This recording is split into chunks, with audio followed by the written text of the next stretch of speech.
Assalamualaikum warahmatullahi wabarakatuh. Horas, majua-jua, jua-jua ahoy yahoo. Jumpa kembali dengan saya Insolihin, pemimpin redaksi harian Tribun Medan dan tribunmedan.com dalam acara spesial kita Jumpa Tengah. Hari ini Jumpa Tengah kembali ke studio setelah pekan kemarin. Jumpa Tengah kita gelar di Universitas Cunyadin dengan narasumber yang kemarin kita hari ini hadirkan beliau ke Studio 1 Tribun Medan. Beliau Haji Hendra Cipta SEMM, anggota DPRD Provinsi Sumatera Utara, sekaligus penasihat fraksi Partai Amanat Nasional atau PAN. Ya, betul. Bang Hendra, bagaimana kabar hari ini? Alhamdulillah sehat, Bang Solin. Lah, ini studionya Tribun Medan, Bang Hendra. Ini luar biasa. Kalau kemarin kita main di luar, itu pun pertama kali Jumpa Tengah kita laksanakan di Universitas Cunyadin. Jadi kalau Tribuners belum menyaksikan, nanti bisa kita embed di sini, linknya ada di sini, tinggal diklik, nanti akan lihat bagaimana Jumpa Tengah kita di Universitas Cunyadin. Saat itu Bang Hendra juga menjadi narasumber, ya, betul. Pembicara di depan teman-teman sekitar 80-an mahasiswa Cunyadin, menginspirasi teman-teman, bahkan ada pertanyaan-pertanyaan yang menyala, ya, kira-kira gitu. Tiba-tiba Pak Rektor aja agak genit, kaget, pertanyaannya agak genit ya Bang ya. Karena Bang Hendra juga menginspirasi teman-teman. Bang Hendra satu di antara politisi yang kemudian berkarir sejak awal Bang ya, dari aktivis mahasiswa ya, saat itu. Nah, Jumpa Tengah spesial hari ini Bang Hendra kita boyong ke Studio 1 Tribun Medan untuk kembali menginspirasi Tribuners, khususnya teman-teman mahasiswa, teman-teman yang muda, bagaimana kemudian bisa meniti karir dari nol untuk kemudian menjadi anggota DPRD, dan ini adalah periode kedua Bang Hendra. Benar ya Bang? Betul, alhamdulillah. Periode pertama kemarin sudah selesai, 2024 berlaga lagi untuk sampai 2029 nanti. Nah, Tribuners, sebelum saya berbincang sama Bang Hendra, saya ingatkan untuk mengupdate informasi terkini melalui dua platform kami. Ada harian Tribun Medan yang terbit setiap hari, lalu ada tribunmedan.com yang detik per detik mengupdate informasi terkini terkait politik di tingkat daerah kita, Sumatera Utara, Medan dan lain-lainnya, nasional dan internasional. Bang Hendra, gimana Bang Solin? Kemarin belum habis. Aku yang nanya dulu. Saya apa bedanya Jumpa Tengah di kampus sama Jumpa Tengah di Kalau kebetulan kemarin pertama kali Bang di luar, rasanya lebih oke Bang, karena interaktif. Langsung ketemu. Kalau aku bilangnya beda. Lebih dingin di studio nih. AC dingin kali. Dibanding di luar ya Bang. Iya. Tapi Bang Hendra, kalau ada orang juga masuk ke studio, AC-nya sudah 2 kita nyalakan. Masih panas. 2 PK. Udah dingin kali kan Bang. Begitu ditanya sama host, keringatan juga Bang. Jadi kepanasan. Jadi Bang Hendra, kita mesti share nih Bang sama teman-teman bahwa kemarin diskusi kita di sana 2045 adalah bonus demografi. Artinya teman-teman muda hari ini yang hari ini di kampus semester 4, semester 5, mereka lah yang nanti jadi anggota dewan seperti Abang, atau menjadi pemimpin redaksi seperti saya. Eranya mereka lah nanti. Mungkin Abang bisa share lah ke teman-teman. Bang Hendra ini katanya santri dulu. Iya, betul. Benar itu Bang? Iya.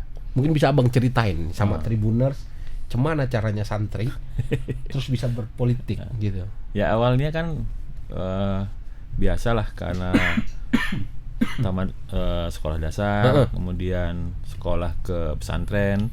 SMP berarti Bang? Ya, tingkatan SMP itu pesantren itu sanawiyah. Bukan di Medan, karena waktu itu di Medan juga nggak ada pesantren ya Bang? Ya. Pesantren itu masih banyak di daerah-daerah. Jadi dikirimlah oleh orang tua ke daerah Labuan Batu. Nah, sekarang tuh masuk kawasan Labuan Batu Utara. Dulu Labuan Batu, semua Labuan Batu. Di Desa Pinang Lombang, masuk saya pesantren di sana, pesantren At-Thaibah Indonesia, anak kecil kurus, ya kan, yang nggak pernah keluar dari rumah sepanjang SD, kemudian dikirim ke tempat yang jauh di sana, pelatihan ya. Listrik juga nggak ada. Waktu itu listrik belum masuk di pesantren itu, masih pakai. Tahun berapa itu Bang? Tahun 80. 87 ya bang. 87 sana di tempat yang lembah-lembah, banyak hutan, banyak karet, banyak seperti itulah ya. Kemudian sekolah di sana selama 7 tahun Bang Solihin, 7 tahun sekolah di sana. Berarti ya, MTS dan Aliyah. Ditambah 1 tahun MA ya. untuk mengambil ijazah pesantrennya. Jadi ada apa namanya penguatan di akhir di kelas 7 itu untuk supaya kita berhak mendapatkan ijazah pesantren. Kalau tamat Aliyah saja sampai kelas 6 itu kita nggak dapat ijazah pesantren.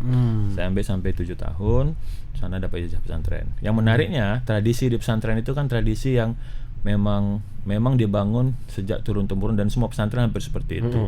Pertama adalah disiplin ya. Terus penguasaan bahasa. Itu ada minimal kita menguasai 2 bahasa asing, Inggris, Arab di pesantren. Kemudian ada tradisi yang kuat sekali di pesantren itu, ada tradisi membaca, ya baca Al-Quran ya, kitab kuning dari mulai dari habis maghrib sampai habis isya baca Al-Quran. Kemudian habis isya kita baca buku sama 1 jam di masjid.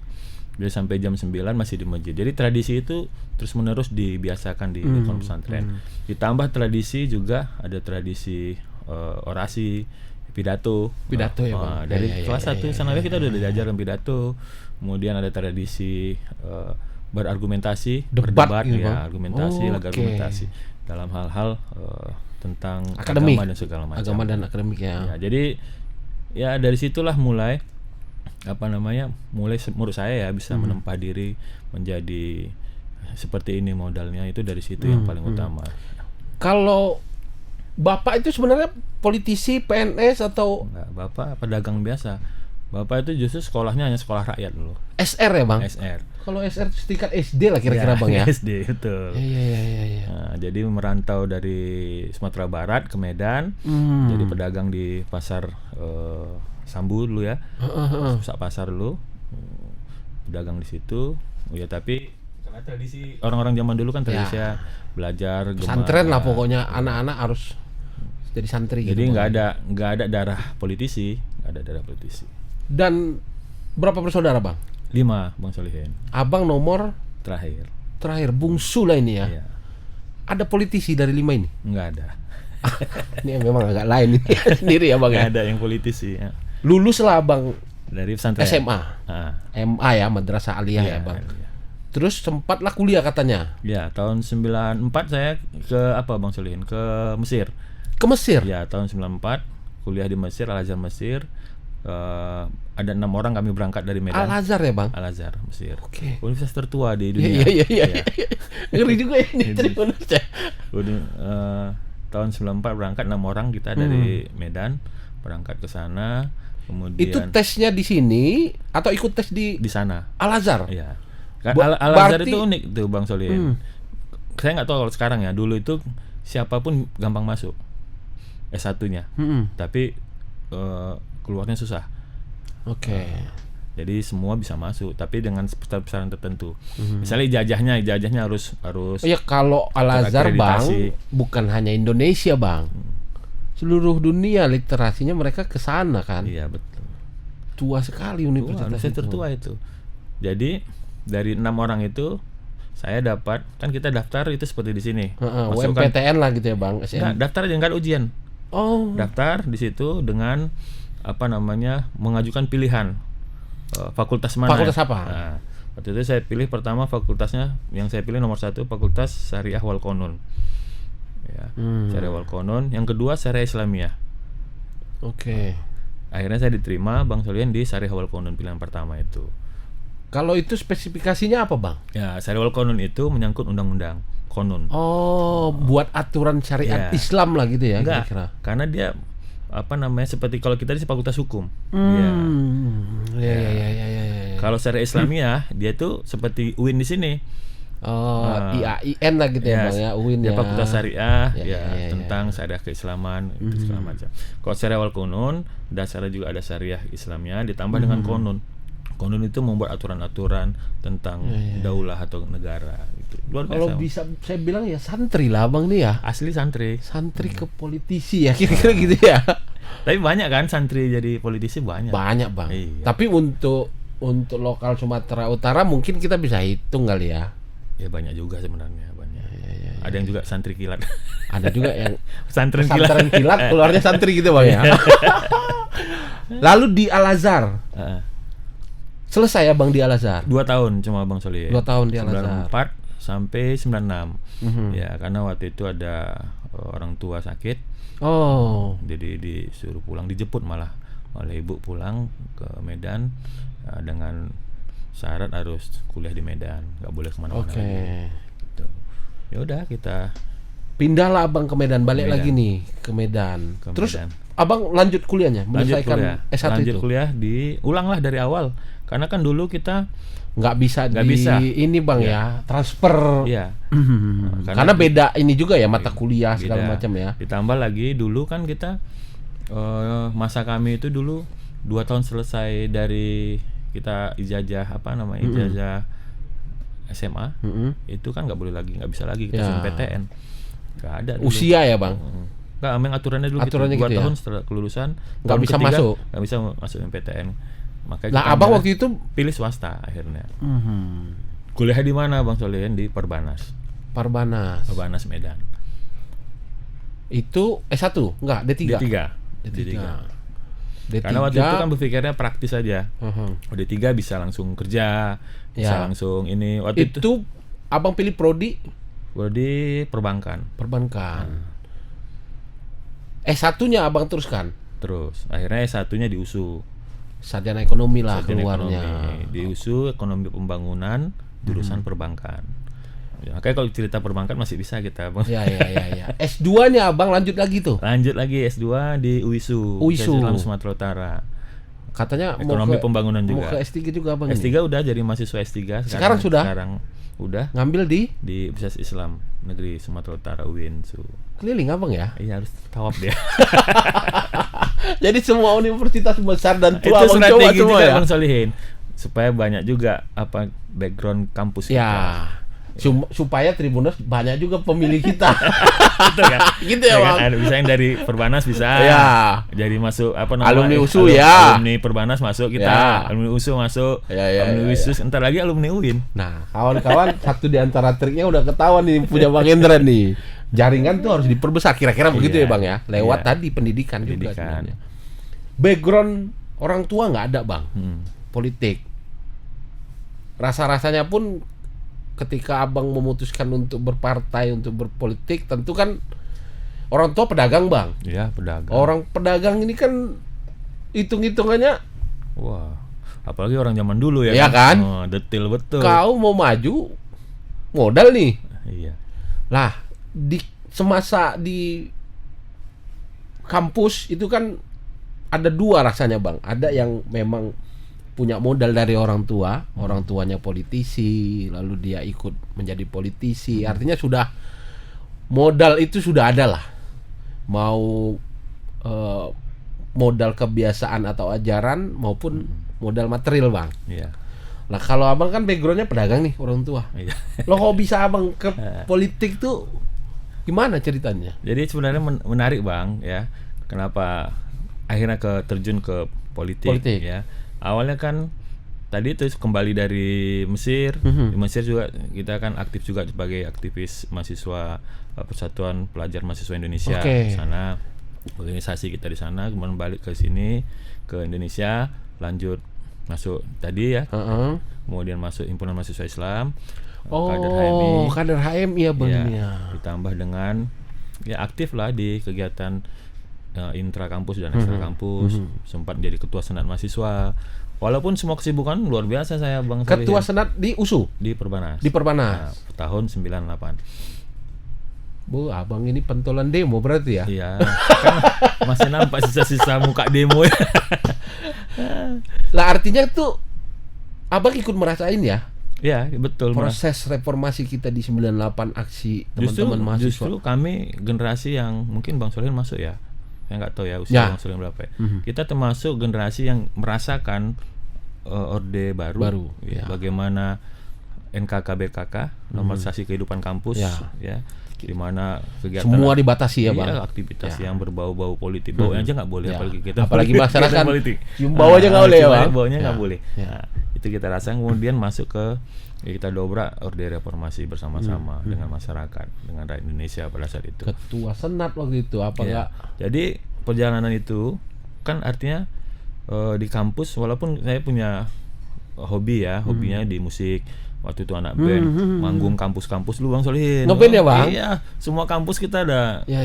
ngisi, nyanyi-nyanyi di kampus. Tapi Dulu kan kampus ada. enggak Abang fokusannya di band, Abang juga aktifkan juga aktivis di mahasiswa band juga ya. seperti itu, aktif betul ketika masa kuliah itu saya tuh. Ya bebas betul untuk berkreasi lah waktu itu ya. Jadi modal itulah yang membuat hari ini terjun ke politik. Ditambah dengan momentum. Dapatlah momentum kita reformasi. Peran mahasiswa sangat dominan. Kita diberikan keleluasan untuk berpikir, yang menyampaikan gagasan-gagasan kepada semua waktu itu kan mahasiswa sangat kuat sekali pada saat 99 itu. Tahun 2000 akhirnya memutuskan masuk partai politik. Di tahun 2000. Tahun 2000. Kenapa? Waktu itu menarik juga Bang, langsung ada beberapa partai yang minta ke rumah ke bapak dulu kan. Bapak yang di lobi diajak, aku minta anakmu untuk jadi pengurus partai tertentu gitu kan. Ada beberapa partai yang datang ke rumah. Padahal orang tua juga heran, dia kan bukan politisi ya. Di luar apalah dibuat anakku ini lah, kira-kira gitu ya Bang. Dia taunya kita di luar itu ya macam kalau aktivis kan pulang malam Bang. Wah, Bang bayangkan kita pulang malam, orang tua udah nunggu. Sikat musik segala macam kan. Bapak kan mana aja kau kata kan. Pulang jam 12, pulang jam 1, lompat pagar ya kan. Pas buka pintu kan mukanya udah seram. Mana aja kau. Tapi ketika tahun 2000 itu ada yang datang, dia baru panggil. Ini ada tawaran gini-gini dari beberapa partai. Saya bilang saya masuk partai Pak, kalau belum mau waktu itu ya. Karena memang masih naluri kemahasiswaan masih tinggi, mahasiswa Bang ya. Lagi baru selesai, baru apa kan. Nggak mungkin kita mau terjun langsung ke partai politik. Saya bilang ke Bapak waktu itu, saya mau masuk partai pertama untuk sumber hidup partai. Ya kan? Terus satu lagi harus dihitung betul bagaimana masuk partai itu memberikan manfaat bagi kita. Ya. Harus analisa SWOT-nya kan kita ada Bang. Aktivis harus analisa SWOT. Ngeri nih ada SWOT-nya Bang. Iya, semua ada SWOT. Ya kan? Memilih partai politik kita kan ada SWOT. Apa goals kita kira-kira kan Bang? Apa kekuatan kita dulu? Ya kan? Waktu itu dihitung-hitung, oh kita ini orang Minang. Hitung lah kan. Sambil diskusi sama orang tua, kita ini orang Minang, kita ini Muhammadiyah, saya ini kan anak Muhammadiyah, bapak Muhammadiyah. Ya kan? Muhammadiyah, inilah kekuatan-kekuatan kita yang harus bisa kita handalkan gitu. Dia masuk politik itu harus ada hitungannya seperti itu. Ya udah dasar itu, karena orang Minang rata-rata di Muhammadiyah itu waktu tahun 2000 itu umumnya ke PAN dan nama Pak Amin Rais waktu itu sangat menginspirasi. Dan beliau ketua PP Muhammadiyah waktu itu ya Bang. Ketua PAN. Kan momentum Pak Amin pada saat itu sangat menginspirasi aktivis-aktivis pada saat itu. Ya udah kita masuk situ. Saya putuskan oke Pak, kita masuk. Tapi sarannya saya nggak mau masuk pengurus. Kan ada aktivis yang walaupun dia sudah jadi ketua senat, sudah jadi ini, dia nggak mau muncul dari bawah. Dia mau dari atas langsung. Banyak yang gitu kan. Mau jadi ketua lah dia kira-kira. Bukan, mau jadi pengurus wilayah, mau jadi pengurus ya memang menurut dia aku levelku sudah sampai di tingkat provinsi gitu kira-kira.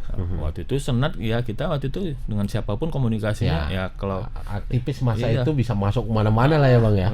Menggalang namanya ya Bang. Makanya waktu itu dia bilang masuk PAN tapi mau dari bawah. Dari ranting. Dari ranting ya Bang? Dari ranting, dari pengurus kelurahan dan bukan ketua, bukan sekretaris, hanya wakil ketua di ranting Partai Amanat Nasional. Ranting di Kelurahan Gaharu. Kelurahan Gaharu. Iya, Kecamatan Medan Timur. Panjang kan Bang? Dari ranting. Banyak kan step Abang tuh. Nggak banyak orang aktivis yang mau. Ya. Kenapa Bang? Karena kita terjun ke politik ini harus punya akar gitu. Akarnya apa? Ya politik ini kan akar kita yang paling utama masyarakat. Ya di ranting itulah sebenarnya ya Bang. Ya. Karena kita harus tahu apa problem ranting, apa problem masyarakat di tingkat bawah. Kalau udah elitis kan nggak tahu secara langsung gitu.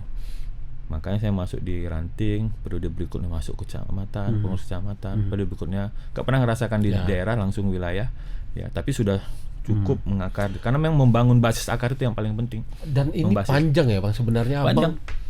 Betul. organisasi di kepartaian ini sejak awal di PAN berarti Abang ini? Iya, ya sampai hari ini. Tahun 2000 Bang bayangkan saya masuk partai tahun 2000. Dan baru Abang dalam pemilihan di 2019. Jadi anggota dewan. 19 tahun. Pernah coba 2014 gagal, ya, di Dapil Tebing Sergei. 2019 ulang lagi baru jadi. 19 tahun baru bisa sebagai wakil Duduk rakyat. wakil rakyat. Panjang. Tribuners gitu. ini Nggak menarik banyak ya. gitu. Tapi kita mesti Tribuners juga mesti pahami hari ini ya ada politisi karbitan Bang. Ya. Momentum tadi Bapak Ketua Partai yang ikut kan Ya. kira-kira itu banyak lah, kita nggak usah sebut merek lah, tapi masyarakat kita tahu siapa yang ada di sana. Lalu ada juga yang memang teman-teman mengakar dari aktivis. Kita bisa lihat lah sekarang yang jadi bintang hari ini, yang jadi duduk di eksekutif maupun di legislatif. Ada juga orang-orang yang berjuang seperti Bang Hendra ini memulai karir dari nol lah kira-kira gitu Bang ya.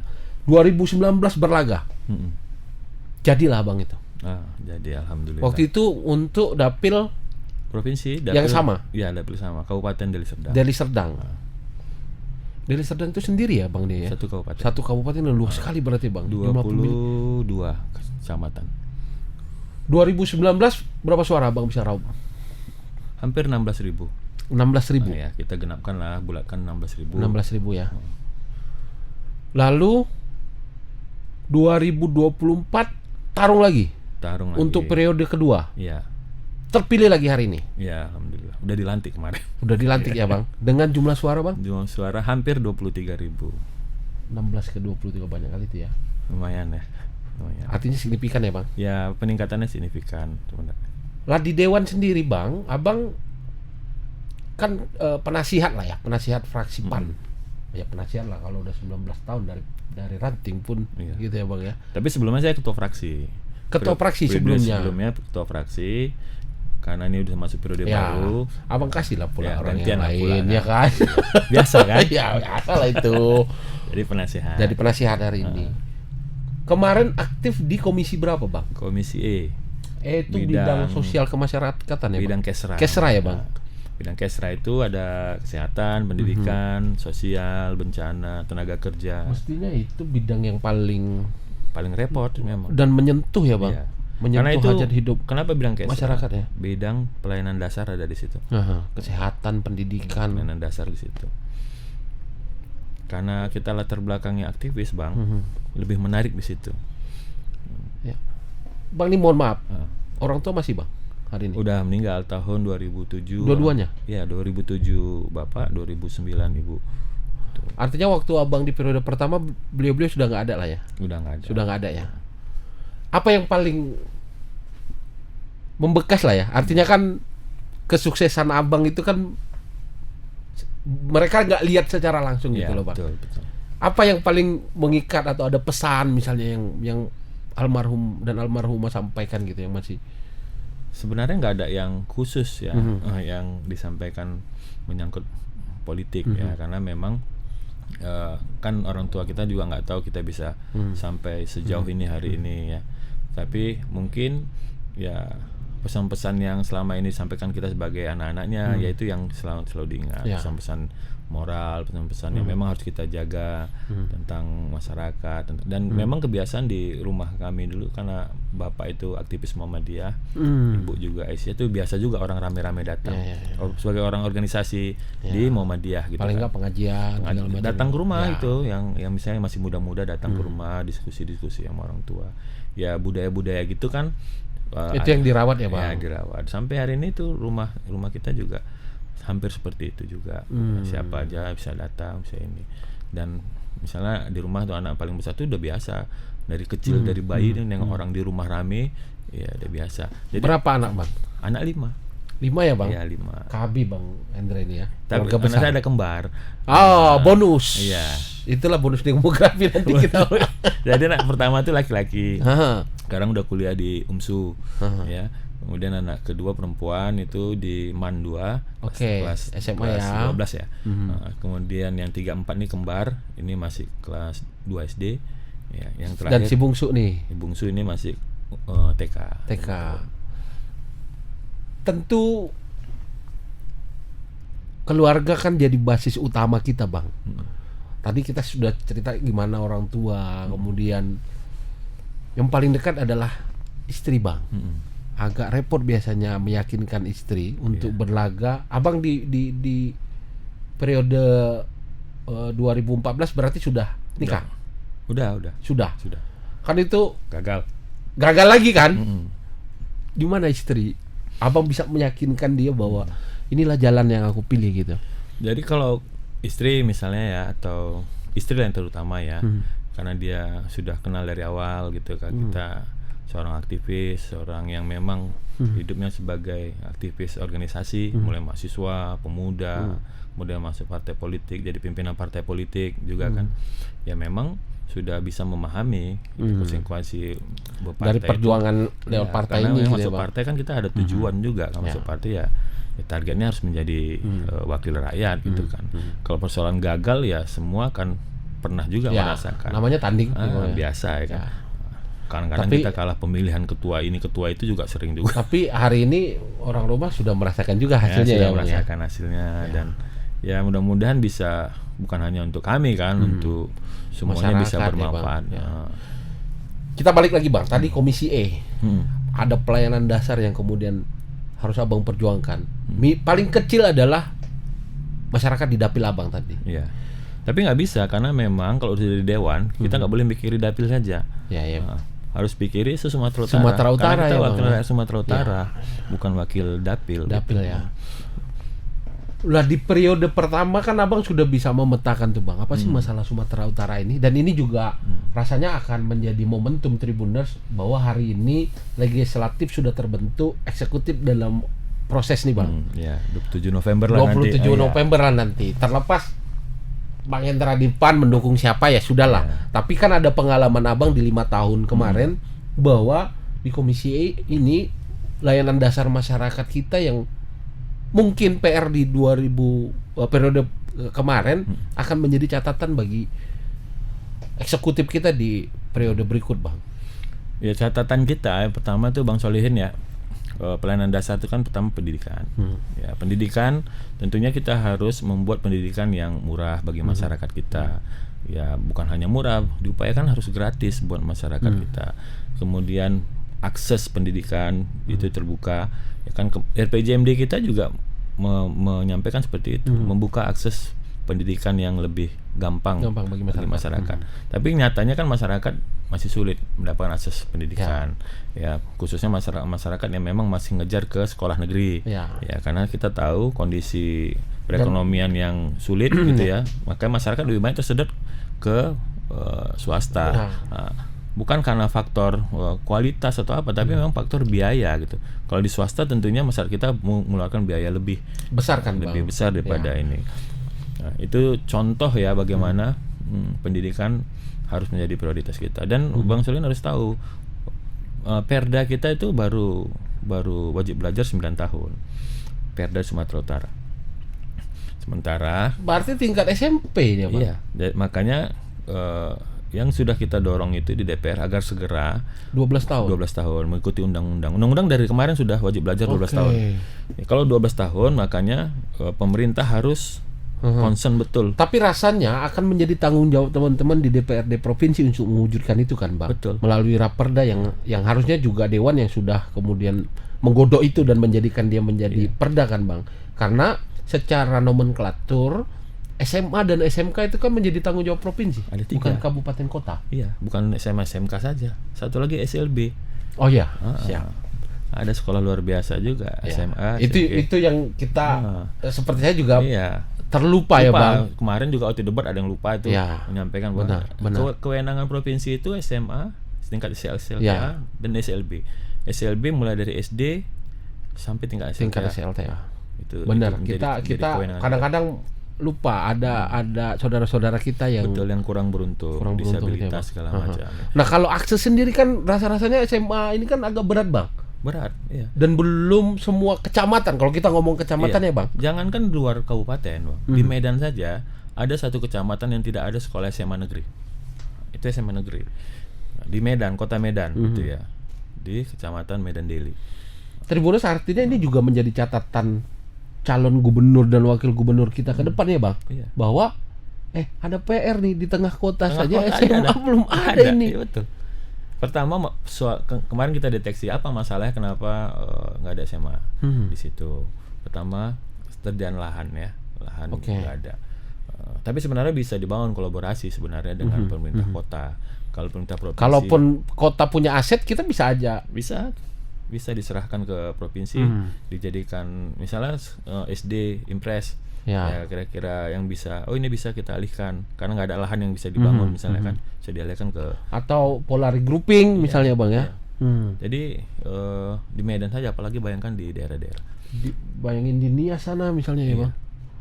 Saya pernah ke Nias bang Solihin, dari Gunung Sitoli ke salah satu SMK di sana, itu perjalanannya hampir 7 jam. Jadi kalau dia berangkat, nama kampungnya, desanya kalau nggak salah apa ya, Ulu Gau atau apa gitu. 7 jam. 7 jam. Sampai Kalau juga, masuknya jam 7 pagi, dia berangkat jam 1 malam bang. tapi itu kan sekolah-sekolah yang untuk merekrut anak-anak sekitar situ, kecamatan yang tapi ada. rasanya ya mesti ada bang. Nggak, maksud saya memang sekolahnya jauh dari kota ya, bukan anak Gunung Sitoli sekolah sana. Tapi mestinya SMA itu bagi jauh. kecamatan di situ Jauh sekali, aksesnya jauh sekali. Di kecamatan itu saja dia melewati hutan, kami melintasi itu semua. Kami jalan dari Gunung Sitoli, kan nginapnya di Gunung Sitoli, sampai ke situ perjalanannya 7 jam dengan tanjakan dengan ini, dan mobil pun. Belum kita ngobrol soal fasilitas. Iya, pasti tertinggal. Di waktu saya baru periode pertama, Bang Solihin, pernah di Nias itu, orang bilang sekolah kandang gitu. Jadi sekolahnya itu pakai rumbia gitu. Jadi nggak layak betul sebagai sekolah SMA pada saat itu. Itu jadi isu yang kita minta diperbaiki oleh Dinas Pendidikan pada saat itu. Banyak sebenarnya problem kita di pendidikan ya banyak bang. Sekali bang. Belum soal guru, belum soal honor, kesejahteraan guru, honor. Itulah yang kita perjuangkan terus bang. Ya. Makanya problem pendidikan kita Sumatera Utara nggak gampang untuk mengatasinya karena luasnya wilayah. Karena ini pendidikan juga masuk dalam indeks manusia kita kan bang. Masuk IPM, PM kita kan. Masuk IPM. Bagaimana kemudian? Makanya, rasanya bang, memang hari ini alat kelengkapan Dewan sedang dibentuk ya bang. Sedang disusun, tapi sudah pelantikan. Bang Hendra dan kawan-kawan sudah dilantik menjadi anggota Dewan kira-kira. Rasanya di pendidikan menjadi PR, kita butuh payung hukum bang. Yang tadi 6 tahun, 9 tahun menjadi 12 tahun. Rasanya itu mesti kita percepat ya bang. Karena kalau Perda itu ada, kita selesai itu kan melakukan kampanye wajib belajar 12 tahun. Kampanye dan menjadi kewajiban pemerintah provinsi untuk kemudian menyiapkan sarana prasarana dan tenaga SDM ya bang. Jadi banyak sekali problematika di pendidikan maksudnya. Misalnya siswa putus sekolah yang tidak bisa lanjut, angka siswa yang tidak bisa lanjut dari tingkat SLTP ke SMA, ini cukup besar bang. Yang kita harapkan, karena nanti wajib belajar sudah 12 tahun, kalau anak-anak ini nggak punya kemampuan ekonomi, harus lanjut ke swasta ataupun ke tingkatan SLTA, pemerintah provinsi harus membuat pilihan bagi mereka agar tetap sekolah. Misalnya dengan apa? Dengan itu bang, paket C. Nah, PKBM diperbanyak, anak-anak yang putus sekolah ini yang nggak bisa lanjut, mereka ikut paket C.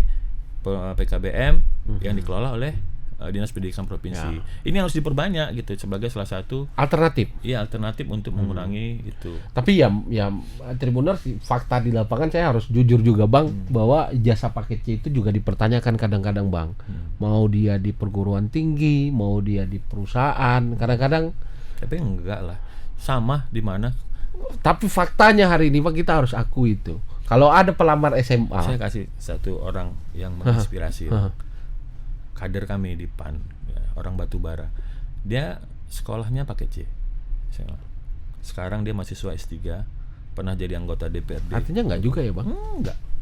Mungkin. Jadi tergantung ke anak itu sendiri. Ya. Minder nggak dia? Saya juga terkejut waktu dengar cerita ini bang, apa ini pakai C dia sekolah SMA-nya. Tapi bisa doktoral dia. Selesai S1. S1 dia jadi DPRD. Ya, artinya Dua diterima ijazahnya itu. Kalau enggak bisa masuk sebagai S1.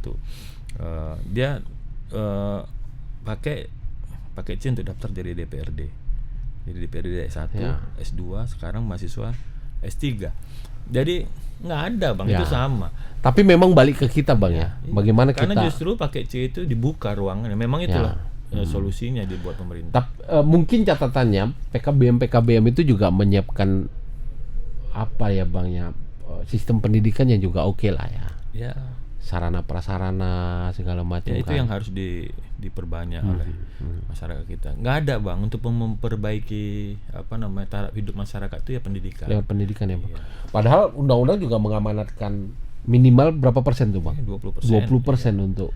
Secara anggaran nih DPR sudah ketok palu nggak untuk yang 20% itu Udah. bang? Kalau Provinsi Sumatera Utara, kalau versi kami ya DPRD belum sampai 20%. Tetapi versi eksekutif sudah sampai. Karena mungkin teknik melihat dan menghitung ya. Karena mandatory spendingnya kan 20% Ya. berdasarkan undang-undang. Tapi eksekutif kalau menurut kita 20% itu harus ada di Dinas Pendidikan misalnya sebagai sektor yang mengurus urusan pendidikan. Tapi Nah, realitanya tapi memang belum 20% anggaran yang diberikan tapi ke eksekutif punya argumentasinya bahwa ada juga kegiatan dinas yang bersinggungan dengan yang melakukan pendidikan. kegiatan pendidikan. Ya, ditambah lagi dinas pendidikan ini kan ada DAK, Oke. ada BOS. Ada BOS. Kalau dihitung itu semua memang lebih dari 20%. 20%. Tapi kalau APBD murninya yang kemarin kita hitung baru sekitar 14%. APBD murni. Dan di aturan hukum kita itu memang tidak diatur bang. Nah, Apakah iya. dia harus APBD murni atau kombinasi tadi misalnya lewat DAK Kalau atau BOS. menurut kami harusnya 20% Dana murni di. Tapi Tapi rasanya ya bang, ketika banyak rasa bang. APBD murni bang, Iya. tentu teman-teman di dinas kan lebih leluasa. Iya, harusnya Bukan numpang anggaran. Kalau ini kan numpang anggaran Enggak, berarti di enggak. anggaran orang lain. Bukan dinas menumpangkan anggaran. Ya eksekutif memandang bahwa yang sana juga ada kegiatan pelatihan, Iya. pendidikan. Tapi Itu kan bagian bukan dari- dinas pendidikan yang Iya. bisa mengalokasikan ini untuk Cuman apa. untuk masuk DAK sama BOS udah lebih 20%. Tapi mudah-mudahan murninya bisa 20% kan untuk Harusnya mengejar tadi murni kita. 20%. Karena memang nggak ada jalan untuk memperbaiki kondisi masyarakat Sumatera Utara selain pendidikan. Saya kasih tahu Bang Solihin ya, SMA terbaik di Sumatera Utara itu bukan di Medan. Del itu ya bang? Del mana Del? Bukan Del. Bukan. SMA negeri terbaik itu di Balige. SMA SMA, kalau nggak salah saya SMA 1 atau SMA 2 Balige. negeri ya? Negeri. Ya. Hampir Tapi 100, Bang, pengalaman kenapa saya bilang terbaik? Hampir 100% siswanya lulusannya diserap. bukan diserap, masuk ke perguruan tinggi negeri, masuk ke dinasan. Hampir 100%.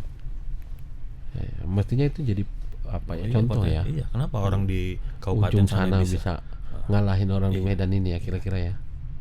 Kalau saya selalu bilang ke orang dinas pendidikan, kita nih bang, sepertinya dinas pendidikan ini nggak punya grand design pendidikan untuk Sumatera Utara. Sepertinya pendidikan Sumatera Utara ini autopilot. Ya, sekolah yang mau berkembang bagus ya berkembang, melahirkan Yang mati-matilah gitu. ya yang siswa-siswa yang taraf bisa ikut olimpiade kan banyak kita dari sini. Itu bukan karena skenario atau grand design dari pendidikan kita untuk menuju ke titik tertentu, tapi sekolahnya memang Autopilot tadi yang Bang bilang ya. autopilot kan, sekolah dibiarkan ya. Ya, masing-masing dengan sekolah lah ya, dengan potensinya. Ya, padahal kalau ini ada grand design-nya, Tentu pasti lebih. kita bisa ngomong di setiap kecamatan punya sekolah unggulan. Ini Makanya saya selalu bilang Bang Solihin, misalnya ada kadis pendidikan bilang kita berhasil Pak ngantarkan anak-anak olimpiade ini juara sekian, bilang itu bukan keberhasilan dinas pendidikan, itu keberhasilannya sekolah gitu, gurunya yang mengajarkan. Karena dinas pendidikan nggak punya grand design untuk sana gitu. Ya. Karena abang di internal melihat sendiri ya, Iya. mitra kerja ya dinas pendidikan. Memang Tapi nggak ada ya, grand design pendidikan kita nggak ada. Ya kita berharap nanti pasca pilkada ada gubernur yang bisa memerintahkan dinas pendidikan untuk menyusun grand design pendidikan Sumatera Utara, karena memang penting sekali bang pendidikan di Sumatera. disitulah kita mulai ya, Ya, bang ya. ditambah lagi tadi waktu kita di jumpa tengah di kampus, saya bilang akses kita ke luar negeri lebih dekat. Benar. Nah, pintu masuk barat nih. Ya. Nah, pintu keluar juga barat kita yang pertama. Mau ke Jakarta 1 juta lebih bang. 1 juta lebih. Mau ke Kiel 400 300 ribu. 300 untuk membuka akses Ya. ketika free trade area nanti Ya, berlaku. bisa jadi mereka butuh tenaga Ya, profesional dari Profesional, kita, iya. kan gitu ya bang. pasti karena kan pasti mereka butuh Ya. dari kita. Kenapa? Ya opsi hari ini bang, kalau Indonesia lewat, ya mereka ambil dari Kamboja, dari Iya. Thailand. Oh, yang di Kamboja juga banyak orang kita yang kerja. Iya. Ya, jadi itu ya bang. Ya, jadi itu. Banyak kali bang di situ. Ya. Tapi ya Tribuners, kalau berbicara tentang pendidikan, memang itu PR besar kita lah bang ya, di provinsi. Saya termasuk yang ngerasain bang, waktu itu pindahin anak-anak Heeh. dari Pontianak Heeh. ke Medan. Mm-mm. Di Pontianak bang, bukan memuji Pontianak, bahwa sekolah dasar negeri dan SMP negeri itu bisa bersaing dengan swasta bang. Mm-mm. Ya. Waktu saya pindahin, yang anak paling kecil itu SD kelas 1 masuk, anak yang kedua anak pertama saya SD ke naik kelas 5, yang pertama baru masuk yang kedua baru masuk kelas 1. Anak-anak bilang di sini, bang jangan negeri bang, katanya, kacau kali lah katanya. Kenapa kacau kali, saya bilang. Udahlah bang, pokoknya akhirnya saya putuskan swasta bang. Setelah berjalan beberapa tahun baru saya tahu bang, rupanya ada sekolah negeri kita SD yang nggak ada orang melamar ke situ bang. Oh, ada ya? Nggak ada bang. Jadi nggak ada datang. Nggak ada peminatnya. Nggak ada peminatnya bang. Bagus dijadikan SMA itu sekolahnya. Bisa jadi ya bang ya. Iya. Atau regrouping aja SD, sekolah yang ada lahan bagus kita bisa jadikan SMA atau Iya. apa. Ya sekali lagi memang kolaborasi ya dengan Provinsi dan kabupaten itu kota ya bang, penting. penting ya. Ya hubungan harus dibangun. Ya. Baik, karena untuk kepentingan masyarakat. Jadi nggak boleh ada lagi berpikir, oh ini kewenangan provinsi, kan kepentingan provinsi. Toh yang punya masyarakat itu adalah orang kabupaten dan kota. Ya. Masyarakat. Bangun SMA pun ya untuk warga SMA Iya. di kota itu kan gitu bang. Makanya Kadang-kadang mungkin ya rasa-rasanya calon-calon kita baper ketika debat, nanti nggak usah dibawa lah setelah terpilih gitu ya. betul. Jadi misalnya ada orang bilang SMA itu kan kewenangan provinsi, tapi jangan lupa siswanya orang kabupaten. Kalian kan gitu bang ya. Nah, jadi nggak boleh ada. Makanya saya selalu bilang, misalnya ada satu sekolah SMA Bang Solihin, akses jalannya jelek, ya. Payah. Kota nggak mau tuh. Kabupaten kota nggak mau. Nanti saya selalu bilang ke bupatinya, bang tolong diakses, karena yang jalan itu adalah anak-anak Warga kita. abangnya itu kan gitu. Kalau provinsi kenapa nggak bisa mengambil? Karena kewenangannya nggak boleh mengaspal jalan itu, memperbaiki jalan itu. Kalau nggak kita temuan dia ya. Kalau nggak bisa aja kita minta untuk diaspal orang jalan untuk ke. Jadi memang harus terjadi. Itu baru satu. Baru pendidikan tuh bang. Itu baru sebagian kecil yang kita korek bang. Saya bang, abang di periode kedua ini Nggak di komisi pindah, apa? Tetap di sini. Kita, Nah ini bang. kan cakep ini. Iya. Ngapain mau kemana kita bang, tempat lain itu? Ya. Itu ngomong pendidikan bang, belum kesehatan bang. Iya. Ya memang kalau tidak ada program kan tidak mungkin juga bang. Pasti eksekutif juga sudah ada program, ada spend anggaran. Tapi kan fungsi legislasi Tetap di. abang itu kan tetap fungsi ya anggaran. fungsi anggaran, fungsi pengawasan gitu kan, fungsi pembuatan undang-undang kan juga mesti jalan kan di abang kan. Iya. Lah mitra abang ini kan strategi semua nih, dinas pendidikan, dinas kesehatan, rumah sakit segala macam. Betul. Jadi memang persoalan kesehatan Bang Solihin itu persoalan yang utama di Sumatera Utara. Masyarakat Sumut ini masih banyak yang mau berobatnya ke luar negeri.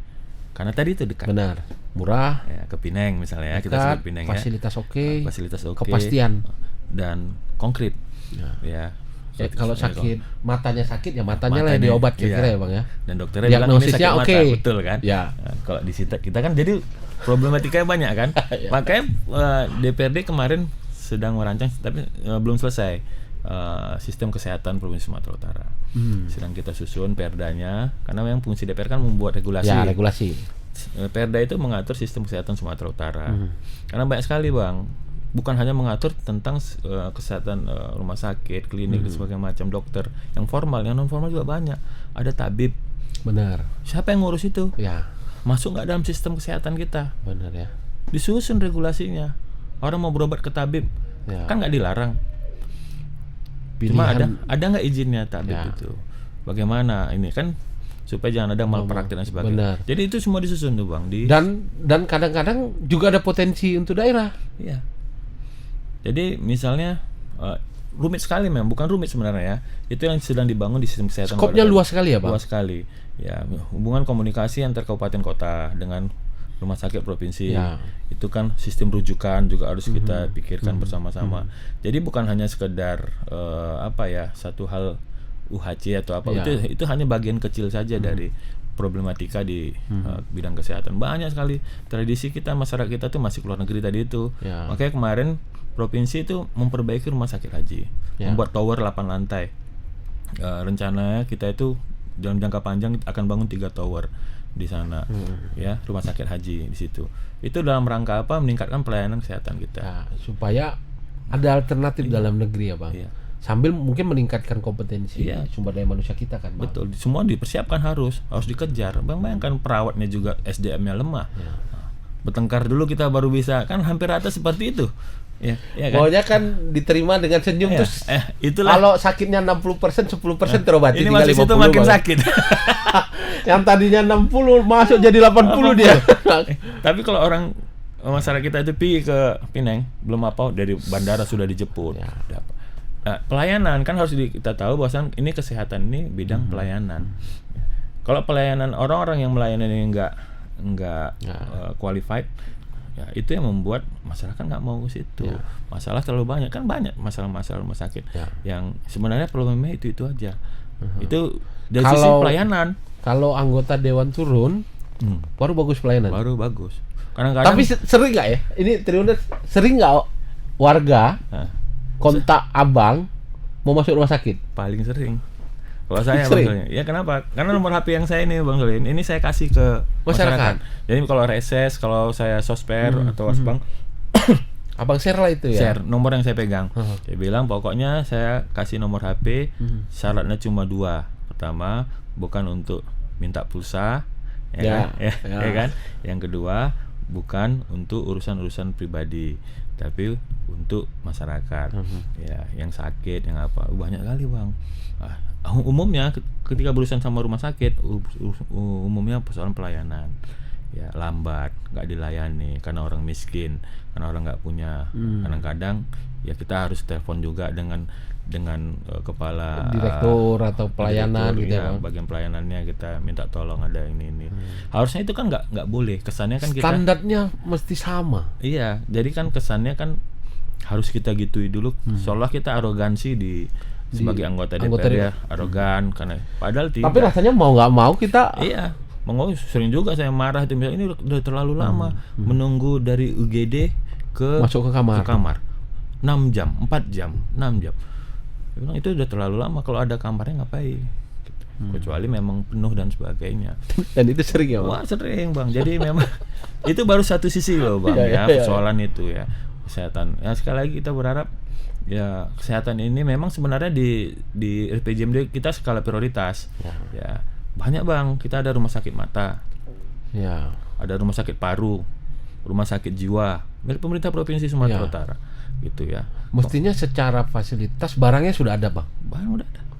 Tinggal peningkatan mutu layanan, pelayanan, peralatan mungkin. Kemarin rumah sakit jiwa kita dorong untuk persoalan narkoba. Ya, jadi orang-orang sakit narkoba dia bisa juga dibuatlah rehabilitasi gitu, Bang ya. Jadi banyak, Bang. Jadi ya karena narkoba itu ngeri juga kita ya, Bang, di sini ya. Banyak dan Sumut ini ya. Kan nomor 1, juara 1. Kayak saya bilang waktu itu kita harus punya rumah sakit yang untuk menangani rehabilitasi. Ya. Gitu. Karena pasiennya pasti ada kalau itu. Ya, pasti nambah tuh, Bang. Pasti ada. Biasanya habis legislatif ini juga banyak tuh nambah tuh. Atau habis pilkada ada nambah dia, Bang ya. Habis pilkada jarang. Kalau habis legislatif ya, Bang. Habis legislatif mungkin. Itu 2, Bang, yang paling urgent lah ya, pendidikan, tapi kesehatan. Bang, kalau di bidang Kesra, komisi itu hampir semuanya itu problematika dan bersentuhan langsung sama masyarakat ya, Bang. Tadi pendidikan, kesehatan, bidang sosial. Ya, sosial ini banyak kan, Bang. Bantuan. Bang bayangkan 2019 waktu kita terpilih jadi anggota DPRD. Bansos ya, Bang. Masuk 2020 kan kita di ujung-ujung itu masuk pandemi 2021. Lockdown kita nggak kegiatan. Pembatasan ya, Bang. Dan Abang pikir DPRD nggak kerja, kami kerja waktu itu. kami komisi E khususnya saya bilang ke kawan-kawan, karena saya pimpinan komisi E waktu itu. Saya Ketua bilang, komisi ya waktu itu ya, Bang? wakil ketua komisi. Wakil ketua komisi. Bilang kita kunjungi semua UPT dinas sosial yang ada di Sumatera Utara. Kan ada yang jompo, ada panti jompo, ada orang disabilitas. Nah, itu panti-pantinya kita kunjungi. Termasuk yang di Brastagi. Di Brastagi itu ada rumah sakit jiwa ya, Bang? bukan. Apa? Bukan rumah sakit itu. Panti. UPT ya gitu ya. UPT untuk orang Jompo. ODGJ sama yang tunasusila. Tangkapan-tangkapan itu direhab di sana gitu kan. Di hampir semuanya itu nggak layak. Panti-panti kita itu yang dimiliki oleh Provinsi Sumatera Utara nggak layak.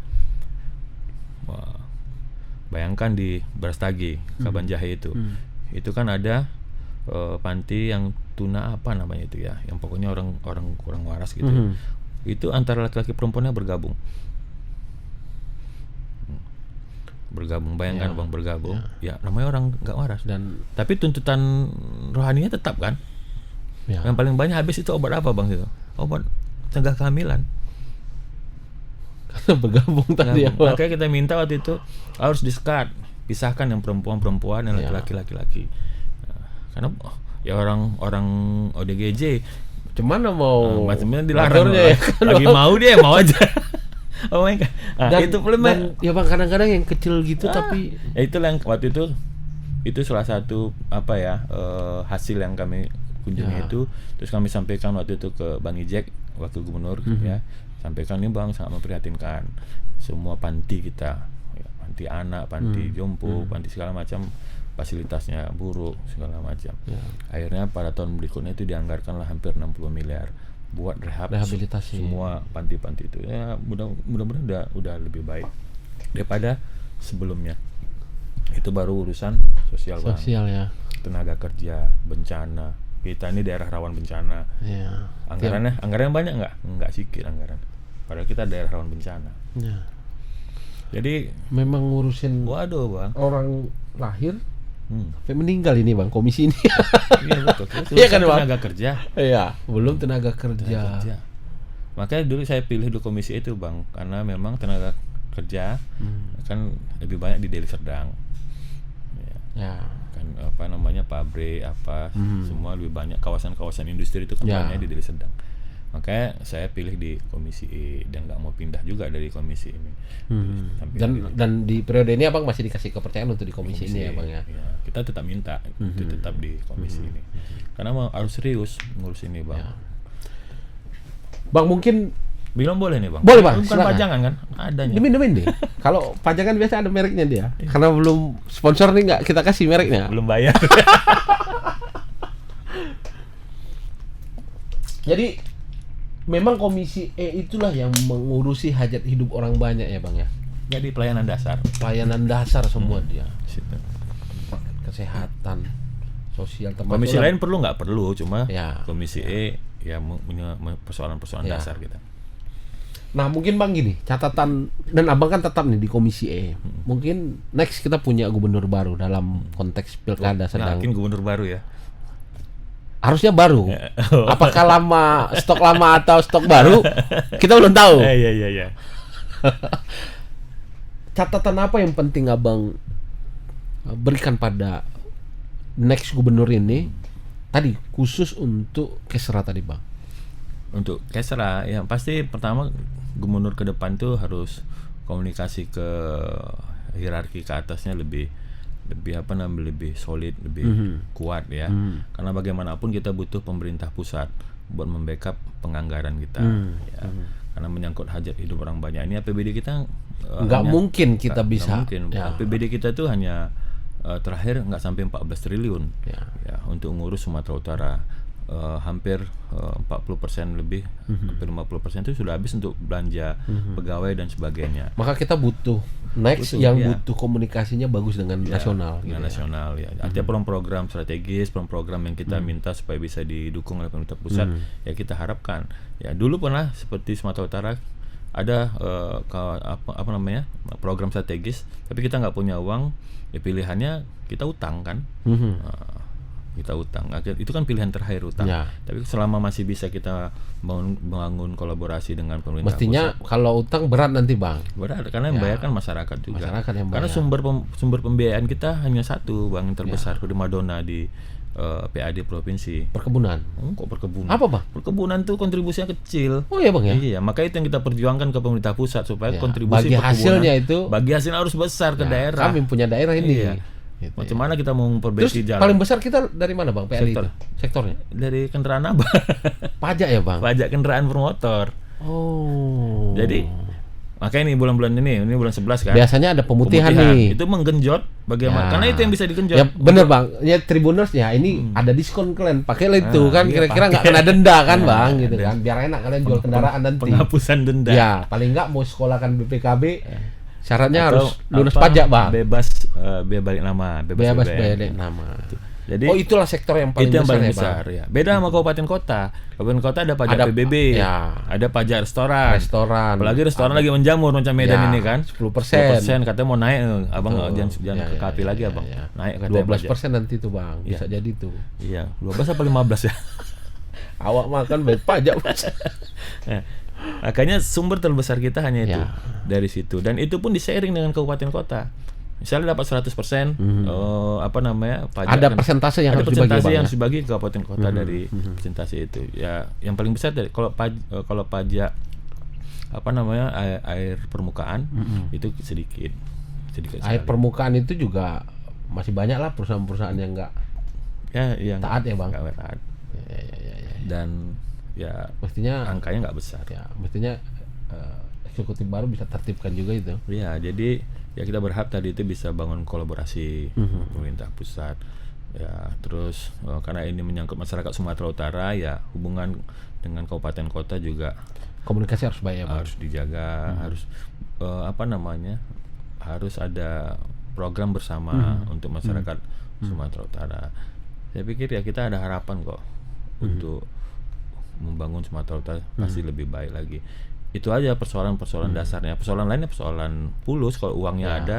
Makanya kita dari kemarin minta sama pemerintah kita agar melobi pihak-pihak terkait di Jakarta sana, apakah DPR RI, agar dana bagi hasil perkebunan Itu kita bisa dapat besar ya, Iya, Bang? kalau itu besar, kita bisa mencapai APBD sampai kemarin kita hitung bisa sampai di atas 20-an. 22 bahkan mendekati 30 triliun kalau kita dapat Potensi ya, Bang, ya? potensi APBD kita. Rasanya harus ada gubernur atau kepala daerah kita nanti yang bisa komunikasi yang baik lah ya. Cuma kan ada stigma yang salah pemikiran ya di tengah-tengah masyarakat kita ataupun orang-orang tertentu. Kenapa DKI itu APBD-nya besar, 80 triliun, Ya. ya besar kan. Sumatera Utara kok kecil 14 triliun. Mereka lupa. DKI-nya lupa dia, Bang. Bukan cuma DKI-nya, dia nggak ada APBD kota, APBD kabupaten nggak ada. Provinsi dia. Nah, dia hanya provinsi aja. Kabupaten kota ditunjuk sama gubernurnya kan gitu. DPRD-nya itu nggak ada kabupaten kota, ya, makanya dia nggak ada provinsi aja pengelolaan ya. keuangan. Ya. Kita mungkin kalau dihitung APBD Kota Medan sekian, APBD Ya, 35 bisa dijadikan untuk Sumatera Utara. itu lebih dari DKI pun kita ya, lebih Bang. dari DKI. Ya. Nah, itu Tribuners menarik sama Bang Hendra karena ngurusin layanan dasar masyarakat. Saya sudah bisa bayangkan tuh periode kedua 20 Tapi asik, Bang. 26.000 ya, Bang. Iya, 23.000. 23.000. Nanti banyak kali nanti 23.000. yang lain nggak kebagian. 23.000 10% saja punya masalah kesehatan tadi. Yang WA banyak kali itu. Ya kan? 2.600 orang minta bantu untuk pelayanan kesehatan. Tapi yang gitu Tribuners kita berharap ada peningkatan lah. Peningkatan layanan di bidang kesehatan, di bidang pendidikan, di bidang tenaga kerja segala macam. Kita berharap tentu masyarakat Sumatera Utara juga semakin merasakan manfaat lah dari keberadaan eksekutif dan legislatif, kira-kira begitu kan, Bang. Tapi sebelum kita tutup, Bang, jumpa tengah hari ini kalau sama Bang Hendra kurang di 1 jam nih. Kita mesti buat sesi lain khusus mengulik tentang layanan dasar masyarakat Banyak kita sih ini. sebenarnya bisa kita diskusi. Kalau Tribun yang ngundang, ya kita kapan aja Siap ya, Bang? Siap kita. Ya, cocok, udah itu Tribuners jadi saksinya itu. Lalu terakhir, Bang, sebelum kita tutup sebagai closing Abang, tadi kita membahas bagaimana kemudian abang menata karir dari seorang santri kemudian bisa menjadi politisi, dan ini periode kedua abang kemudian berada di legislatif di DPRD Sumatera Utara. Tentu ada tantangan besar kita bang, pemuda-pemudi kita hari ini bang. Yang kuliah, abang lihat sendiri ya, aktivis kalau yang demo hari ini itu aja nya bang. Ya kan bang? Iya. Pesanan lah. Kita bisa bilang Ya, bisa pergerakan mahasiswa kita, padahal kita yang nggak punya modal secara material atau legacy dari orang tua membangun jejaring, membangun basis dari kegiatan-kegiatan mahasiswa. Mungkin abang punya pesan untuk teman-teman hari ini bang. Yang pasti menjadi aktivis itu mulia ya bang ya. Bener ya. Memang butuh proses yang panjang untuk mencapai hasil yang kita harapkan. Dan bisa jadi aktivis di situ kita langsung bisa menuai hasil dari proses yang kita hadapi. Saya aja hampir 20 tahun bang baru bisa menata itu ya bang. Menikmati aktivis yang kita jalani kemarin itu kan. Cuma kan tantangan generasi kita ini semua mau instan. Ya tidak ada yang instan kalau mau hasilnya maksimal. Apalagi tantangannya berbeda bang. Dulu ketika awal reformasi, ketika awal-awal demokrasi kita baru dibuka kerannya, dulu saingan kita hanya sesama aktivis. Ya paham bang, kita aktivis terjun ke dunia politik ya. Sekarang kaum oligarki udah masuk ke dunia politik. Hal yang tabu bagi mereka ketika masa-masa awal reformasi. Justru mereka dulu ya hanya menitipkan orang tertentu untuk jadi pemain-pemain di politiknya ya. Karena mereka terjun langsung. Iya. Dan ada yang buat partai politik, ada yang dengan segala cara dan dengan segala tujuan ya bang. Ya karena memang ya mungkin mereka berpikir ketimbang menitipkan harapan ke bagus jadi pemain langsung menjadi pemain. Ya tantangan aktivis ini kan satu, kekuatan finansialnya nggak kuat. Makanya bagaimana mau bertarung kalau kekuatan finansialnya nggak kuat gitu. Walaupun ya ada juga yang bisa berjuang dengan sosial kapital dan sebagainya. Tapi kan modal perjuangan itu juga harus dari sisi finansial. Ya tantangan mahasiswa kita ke depannya terjun ke dunia politik ya. Harus menguatkan akarnya itu. Akar seperti yang kita lakukan tadi. Mulai dari kampus, mulai dari bawah, masyarakat di tingkat ranting, kecamatan lah. Itu modal kita. Walaupun pada akhirnya saya nggak memilih DPR kemarin, dapilnya dari Medan kan, ke luar kan. Keluar mainnya bang ya. Mainnya keluar. Kemarin Sebeng-Sergik, kemudian dari Serdang, bukan di tempat saya ngangkat. Tapi paling tidak kita mengetahui suasana masyarakat hampir sama itu semua akar rumput itu kan. Jadi aktivis harus mulai dari bawah. Jangan terlena dengan sekarang punya kedekatan dengan siapapun di elit-elit yang ada di provinsi atau nasional. Pada akhirnya kesempatannya itu sama aja. Kita sama orang yang memiliki finansial dan anak siapa. Kita aktivis kan rata-rata orang yang berjuang kan. Ya, pesan saya ya siapkanlah diri untuk itu. Untuk menjadi calon pemimpin bangsa, karena udah sunatullah, itu sudah alamiah saja. Pergantian generasi itu hal yang wajib, pergantian kepemimpinan itu hal yang wajib. Nah, bagaimana adik-adik kita mahasiswa ini mempersiapkan diri mereka. Kalau dinamika hari ini ikut demo karena memang ada pesanan, ada apa, bagi saya itu ya lumrah-lumrah saja ya. Tapi pada akhirnya kan kita sendiri yang menentukan, karena kita yang merdeka. Jadi pemain titipan terus, atau kita mau berkarya sendiri ya? Kita berkarya sendiri. Ya, banyak yang bisa berhasil kok dengan cara kita berjuang. Tapi ada juga kan tadi itu tantangan kan berbeda bang. Ya, hari ini masyarakat kita pragmatisme tinggi. Ya, nggak ada aktivis kalau bertarung bisa menang dengan pragmatisme yang tinggi sekali tengah masyarakat. Money politik tinggi. Ya, aktivis nggak punya uang, gimana mau menang pertarungan kalau ya. Nah, itu yang harus kita tumbuhkan kesadaran masyarakat untuk menolak money politik itu. Dari sekarang mahasiswa itu, karena bukan yang hari ini. Ya. Tapi kan 20 tahun ke depan ketika mereka nanti siap untuk bertarung, lebih parah. Mestinya kampanye mulai dari hari ini. Dari kemarin kampanye tolak, bukan untuk kepentingan hari ini.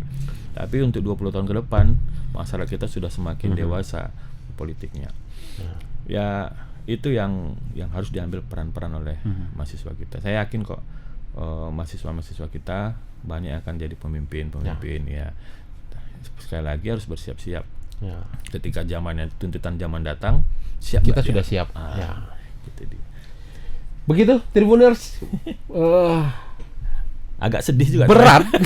Berat temanya, tapi ya itulah yang harus kita hadapi hari ini, Bang. Betul. Bahwa ya tadi satu, bagaimana kemudian masyarakat juga harus merasakan dampak pembangunan lewat apa? Lewat tadi pendidikan yang baik, pelayanan kesehatan yang oke, kan gitu, Bang, lapangan pekerjaan yang terbuka. Satu lagi dari Jumpa Tengah hari ini bersama Bang Hendra, bahwa ada perjuangan yang harus hari ini teman-teman juga mulai bangun ya, Bang. Ya, persiapkan diri dari awal, karena tantangan global sangat besar. Bukan nggak mungkin nanti dokter-dokter itu dari Amerika sana masuk ke sini. Iya, udah pasti, bukan nggak mungkin, memang pasti. Gitu ya, Bang.